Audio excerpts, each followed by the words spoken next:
छत्रपति शिवाजी महाराज का गुप्त खजाना क्या अब भी कहीं छिपा है? भारत की धरती पर वीरों की कभी कमी नहीं रही, लेकिन जब बात होती है रणनीति, बहादुरी और रहस्यमयी कहानियों की, तो एक नाम चमकता है, छत्रपति शिवाजी महाराज। लेकिन क्या आप जानते हैं, शिवाजी महाराज का एक ऐसा गुप्त खजाना था जिसकी कहानियां आज भी महाराष्ट्र की पहाड़ियों में गूंजती हैं। आइए जानते हैं सच्चाई इस ऐतिहासिक रहस्य की। शिवाजी महाराज ने 17वीं शताब्दी में जब मराठा साम्राज्य की नींव रखी, तो उन्हें हर युद्ध, किले और राज्य को सुरक्षित रखने के लिए सुनियोजित धन की जरूरत थी। वे सिर्फ योद्धा नहीं, एक महान प्रशासक भी थे। उन्होंने युद्ध से, कर से और व्यापार से जो भी धन प्राप्त किया, उसे गुप्त स्थानों में संग्रहित किया।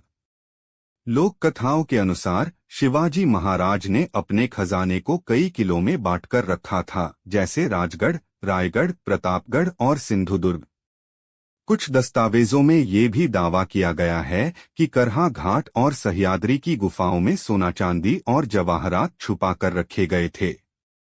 अंग्रेजों और मुगलों से बचाने के लिए ये खजाना इतना गुप्त रखा गया कि उसके नक्शे भी शायद मिटा दिए गए। इतिहासकारों का मानना है कि कई तिजोरियां अब भी खुली नहीं हैं और शायद खजाना आज भी कहीं मिट्टी में छुपा हुआ है। कुछ लोग तो ये भी मानते हैं कि शिवाजी के उत्तराधिकारियों ने इसे और भी गहरे छिपा दिया।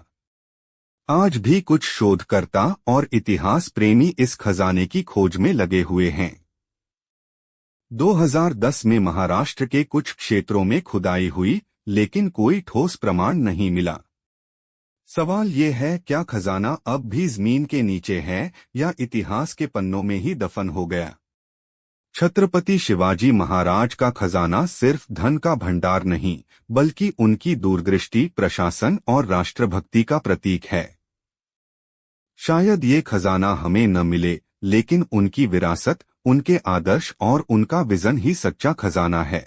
अगर आपको हमारी ये ऐतिहासिक कहानी पसंद आई हो तो वीडियो को लाइक करें, चैनल ज्ञान ग्राफिटी को सब्सक्राइब करें और कमेंट में बताएं, क्या आपको लगता है शिवाजी का खजाना अब भी जमीन में छुपा है?